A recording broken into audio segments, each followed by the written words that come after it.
Praise the lord. ప్రభువైన యేసు నామములో అందరికీ వందనములు. యేసయ్య మాటను ఈ కార్యక్రమాన్ని వీక్షించడానికి ప్రేమతో మిమ్మల్ని స్వాగతిస్తున్నాను. ఈ దినము అపోస్తలుడైన పౌలు గలతీలకు రాసిన పత్రిక 5వ అధ్యాయము 11వ వచనం నుండి 15వ వచనాల వరకు ధ్యానించుకుందాం. సహోదరులారా, సున్నతి పొందవలెనని నేను ఇంకను ప్రకటించుచున్న ఇప్పటికే హింసింపబడనేలా ఆ పక్షమున శిలువ విషయమైన అభ్యంతరము తీసివేయబడును కదా. మిమ్మును కలవరపెట్టువారు తమను తాము ఛేదించుకొనుట మేలు. సహోదరులారా, మీరు స్వతంత్రులుగా ఉండుటకు పిలువబడితిరి. అయితే ఒక్క మాట, ఈ స్వాతంత్రము శరీర క్రియలకు హేతువు చేసుకొనక ప్రేమ కలిగిన వారై ఒకరినొకరు దాసులై ఉండుడి. ధర్మశాస్త్రం అంతా నిన్ను వలిని పొరుగువానిని ప్రేమించుము అను ఒక్క మాటల్లో సంపూర్ణమునై ఉన్నది. అయితే మీరు ఒకరినొకడు ఖర్చుకొని భక్షించిన యెడల మీరు ఒకని వలన ఒకడు బొత్తిగా నశించిపోదురేమో చూచుకొనుడి.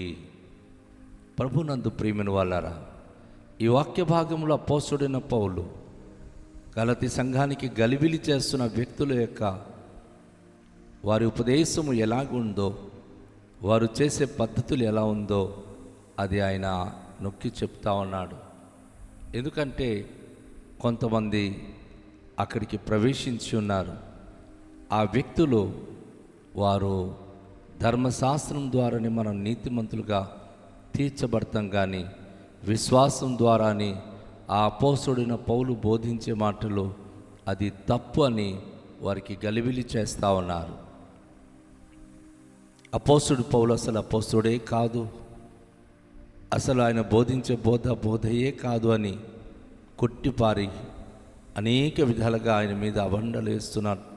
కొంతమంది అక్కడ విపక్షంగా మాట్లాడేవారు, విరుద్ధంగా మాట్లాడేవారు ఉన్నారు. ఈరోజు కూడా సంఘంలో మీ సేవకుని గురించి మాట్లాడేవారికి మీరు గుర్తించుంటారు కదా. ఇంతకాలం సేవ చేస్తున్న దైవ సేవకులు విరుద్ధంగా, సంఘాలను కట్టి పరిచర్య చేస్తున్న సేవకులు విరుద్ధంగా దేనికి పనికిరాని మనుషులు విపరీతంగా విమర్శించుకొని వారి గోళ్లకు పనికిరాదు, కానీ వారికి విమర్శించుకుంటూ దూషించడానికి వారు తెగించుకుంటున్నారు. ఈరోజు అలాంటి వారు సంఘాల్లో అనేక మందికి గలిబిలి చేస్తూ ప్రవేశించి ఉన్నారని నేను మిమ్మల్ని ధైర్యంగా చెప్పగలను. అందుకే అపోస్తలుడైన పౌలు అంటున్నాడు, సహోదరులారా, సున్నతి పొందవలెనని నేను ఇంకను ప్రకటించుచున్న యెడల ఇప్పటికే హింసింపబడనేలా. నేను గనుక ధర్మశాస్త్రానికే ప్రయారిటీ ఇచ్చి సున్నతి పొందితేనే నీతిమంతులుగా ఉంటారు అని మాట కనుక నేను బోధిస్తే నన్ను ఎందుకు పట్టి హింసిస్తున్నారు? ధర్మశాస్త్రానికి విరుద్ధంగా నేను మాట్లాడుతున్నానని అనేక స్థలాల్లో ఎందుకు నన్ను విమర్శిస్తున్నారు? మీ వైపు వచ్చినప్పటికీ తప్పుడుగా మాట్లాడుతూ, నా విషయం వచ్చినప్పటికీ తప్పుడుగా నా గురించి తెలియచేస్తూ ఇలా కొంతమంది బయలుదేరి ఉన్నారు.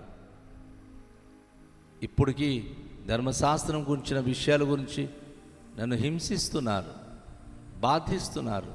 నేను అన్యజనంలో చేరిపోయినటువంటి అన్యుడుగా భావించి విమర్శిస్తున్నారు. ఆ పక్షం ముందు శిలువ విషయమైన అభ్యంతరము తీసివేయబడును కదా. ఒకవేళ కనుక నేను ధర్మశాస్త్ర విషయంలో నీతిమంతులైతే శిలువ విషయంలో నేను ప్రకటించే ప్రకటన అంతా కూడాను అది వ్యర్థమైపోద్ది కదా, తీసివేయబడాలి కదా. కానీ శిలువను గూర్చి మాటలు బోధిస్తున్నందుకు హింసిస్తున్నారు. నేను అపోస్తలుడుగా ఉండడానికి నేను పరిచయుడని కూడాను వారు నమ్మి అతను ఎందుకు సున్నతి పొంది ఉన్నాడు, మీకెందుకు సున్నతి పొందకూడదు అంటున్నాడు అని గలిబిలి చేస్తున్నారు. మిమ్మల్ని కలవరపెట్టువారు తమ్మును తామే ఛేదించుకొనుట మేలు. ఎంతమంది అయితే ఇలాంటి కలవరపరిచి మాట్లాడుతున్నారో వాస్తవానికి వారు ఛేదించుకోవాలి, వారు సున్నతి పొందిన వారు ఉండాలి. కానీ వారు కేవలం గలిబిలి చేయడానికి, మీకు కలవరపరచడానికి, గలతీయులారా కొంతమంది బయలుదేరి ఉన్నారు. దుష్టులతో స్నేహము చేసుకొని చేయి కలిపి వారు సంఘాలను పడగొట్టాలని, సంఘానికి కలవరపరచాలని, వారు సున్నతి పొందని వారు కానీ వారు సున్నతి పొందినట్లుగా వారు బిల్డప్ చేస్తూ లేక చెప్తూ వారు సున్నతి పొందకుండా ఆగిపోయి వారైతే లోకరీత్యా మాట్లాడుతూ ఉన్నారు. మరి ఈ విషయాల్లో జాగ్రత్తగా మనము గమనించాలి. సహోదరులారా, మీరు స్వతంత్రులుగా ఉండుటకు పిలువబడితిరి. అయితే ఒక్క మాట, ఈ స్వాతంత్రము శారీరక క్రియలకు హేతువు చేసుకొనక ప్రేమ కలిగిన వారై ఒకరినొకడు దాసులై ఉండుడి. స్వతంత్రంగా ఉండడానికి మీరు పిలువబడ్డారు. అందరితో ఫ్రీగా, సంతోషంగా, అందరితో మీరు కలిసిమెలిసి ఉండడానికి పిలువబడ్డారు. వాస్తవంగా యేసయ్య చెప్పిన మాటను జ్ఞాపకం చేసుకుంటే, మీరు నా వాక్యమందు నిలిచిన వారైతే స్వతంత్రులుగా ఉందరు. అప్పుడు మీరు నాకు శిష్యులై ఉందరు. అప్పుడు మీకు ఆ వాక్యము స్వతంత్రులుగా చేస్తుంది. ఈరోజు మనము క్రీస్తు వాక్యం మీద నిలిచి ఉంటే యేసుకు శిష్యులుగా ఉంటాం, మనం స్వతంత్రులమవుతాం.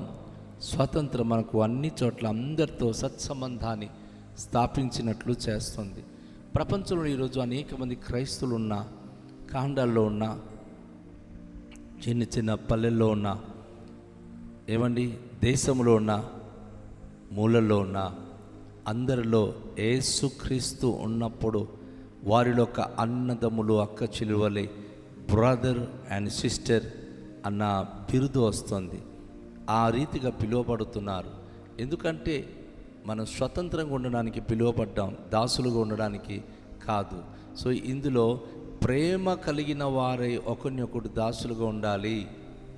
మనము శారీరకమైన క్రియలకు హేతు చేసుకుని స్వాతంత్రం అంటే ఇంకొకటి కాదు, కానీ అందరితో ప్రేమగా కలిసిమెలిసి జీవించడమే దేవుడు మనకిచ్చిన స్వాతంత్రము. ఇది మనం గుర్తుంచుకుందాం. ధర్మశాస్త్రం అంతా నిన్ను వలె నీ పొరుగు వానిని ప్రేమించుము అన్న ఒక్క మాటలో సంపూర్ణమై ఉన్నది. దేవుని యొక్క ధర్మశాస్త్రం మనకి ఏం చెప్తా ఉంది? నిన్ను వలె నీ పొరుగు అని ప్రేమించుము అని. ధర్మశాస్త్రం ఉన్నటువంటి గొప్ప మాట ఏంటంటే మన పొరుగు వారికి మనం ప్రేమించాలి. ఈరోజు మన దేశంలోనే ఒక ఇంట్లో హిందువుడు ఉండి పక్కన క్రైస్తవుడు అంటే ఎంత అసహ్యంగా దూషించి ద్వేషించి ఆ క్రైస్తవుని చంపుతున్నారండి. లేనిపోని మాటలతో హింసిస్తున్నారు. కానీ క్రైస్తవుడైతే వారి కొరకు ప్రార్థన చేస్తున్నాడు. ప్రభువా వారి మనస్సు మార్చు, ప్రభువా వారికి జీవితాల్లో మంచి మార్గము చూపించు, వారు మీ వాక్యానికి లోబడి జీవించేటట్లుగా సహాయము చేయమని వారు ఎంతో ప్రార్థిస్తున్నారు. క్రైస్తవుల్లో ఉన్న ప్రేమ అన్యుల్లో ఎందుకు లేకపోతుంది? ఎందుకంటే క్రైస్తవ బిడ్డలు దేవుని యొక్క వాక్యం ద్వారా ప్రేమలో వారు స్వాతంత్రము చేయబడి ఉన్నారు. వారిలో విభేదాలు, అభిప్రాయాలు లేదు. వారు ఒకరిని ఒకరు ప్రేమ కలిగి ఉండడానికి ఎంపిక చేయబడి ఉన్నారు. కనుక ధర్మశాస్త్రము నిన్ను వలె నీ పొరుగువానికి ప్రేమించు అన్న మాటలు అది ప్రతి క్రైస్తవ బిడ్డలు తమ జీవితాల్లో పాటించగలుగుతున్నారు. క్రైస్తవ బిడ్డలు తమ పొరుగు వారికి ప్రేమించే స్థాయిలో ఉన్నారు, ప్రేమించగలుగుతున్నారు. కనుక దేశము ఈరోజు వరకు సంరక్షణ పొందుతుంది. అదే గనక అన్యజనగం వల్లే వారు మన మందిరాలు పాడు చేస్తున్నారు, మన వాళ్ళకు చంపుతున్నారు, మన వాళ్ళకు కొట్టుతున్నారు అని కనుక మనలు తెగించుకొని కనుక కత్తులు కొట్టారాలు పట్టుకొని బయలుదేరితే దేశం ఒకవైపు నుంచి ఆరిపోద్ది, దేశం ఒకవైపు నుంచి రక్తపాతంతో మునిగిపోద్ది. కానీ దేవుని ప్రజలకు దేవుడు అది నేర్పించలేదు, ప్రేమ నేర్పించాడు. చచ్చిపోతున్నా సరే ప్రేమగల హృదయంతోనే వారి కొరకు ప్రార్థన చేస్తూ ఈ లోకయాత్ర ముగించుకుంటున్నారు. కనుక నిన్ను వలె నీ పొరుగువాని ప్రేమించు అన్న మాట క్రైస్తవ విశ్వాస జీవితంలో అది పరిపూర్ణమవుతున్నది. ఆ మాటలు అందరూ తమ జీవితాల్లో నెరవేరుస్తున్నారు. అయితే మీరు ఒకరినొకడు ఖర్చుకొని భక్షించినడలా మీరు ఒకని వలన ఒకడు బొత్తిగా నశించిపోదురేమో అని చూసుకొనుడి. ఈరోజు సమాజంలో ఉన్న మనుషులు ఒకరితో ఒకరు కరుచుకుంటున్నారు, భక్షించుకుంటున్నారు, చంపుకుంటున్నారు. ఒకరు ఇలాగే గనక ఉంటే బొత్తిగా నశించిపోతారేమో చూసుకోండి అని అపోస్తలుడు పౌలు చెప్తా ఉన్నాడు. అలా జీవించకూడదు, అలా ఉండకూడదు, ఆ స్థితిలో ఎవరు మెసలకూడదు. క్రైస్తవుడు ప్రేమ కలిగి ఉన్నాడు, సకల ప్రజలు కూడా ప్రేమించాలి.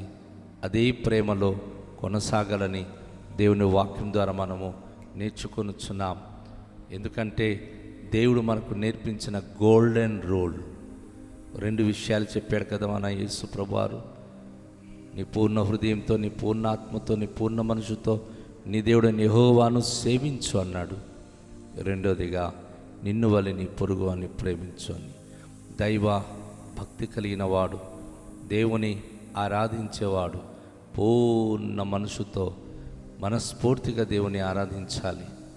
ఈరోజు నిజంగా దేవుని ఆరాధించే ప్రజలైతే తోటి మనుషులకి చంపనేలా, తోటి మనుషుల పట్ల హింసించనేలా చేసే భక్తి నిజమైన భక్తి అయినా? ఏదేదో ఆ భక్తికి పేర్లు పెట్టుకొని సమాజమును వివత్సంగా, భయంకరంగా సమాజంలో మనుషులను హతమారుస్తున్నారు, ఆవేశంగా ఊగిపోయి మాట్లాడుతున్నారు. కానీ దేవుని వాక్యం చెప్తుంది, ఆ ఊగిసలాట వద్దు, అలా కరుచుకొని భక్షించుకోవడం మంచిది కాదు. ఒకరినొకడు బొత్తిగా నశించిపోతున్నారు. ఈరోజు ఈ గ్రహంలో ఉన్న మనుషులు ఏడాది కొంతమంది చంపి అలాపోతే కొంతకాలానికి మనుషులు అనేవారు ఉండేవారు అని ఎవరు కథలు చెప్పే స్థాయికి దిగజారిపోతుంది. వద్దు, ఒకరినొకరు ప్రేమిద్దాం, మన పొరుగు వారికి ప్రేమిద్దాం.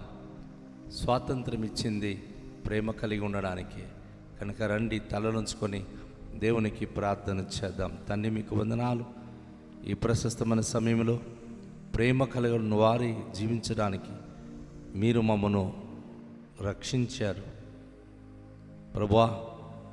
ఆ ప్రేమ మేము కనుపర్చువారమై హింసించేవారిని, ద్వేషించేవారిని, దూషించేవారిని ప్రేమ చూపించి వారిని మా ప్రేమలో మార్చేలాగా మాకు సహాయము చేయమని, మీ యొక్క కృప కరుణ కటాక్ష మాకు దయచేయమని యేసు నామములో ప్రార్థిస్తున్నాము తండ్రి, ఆమేన్.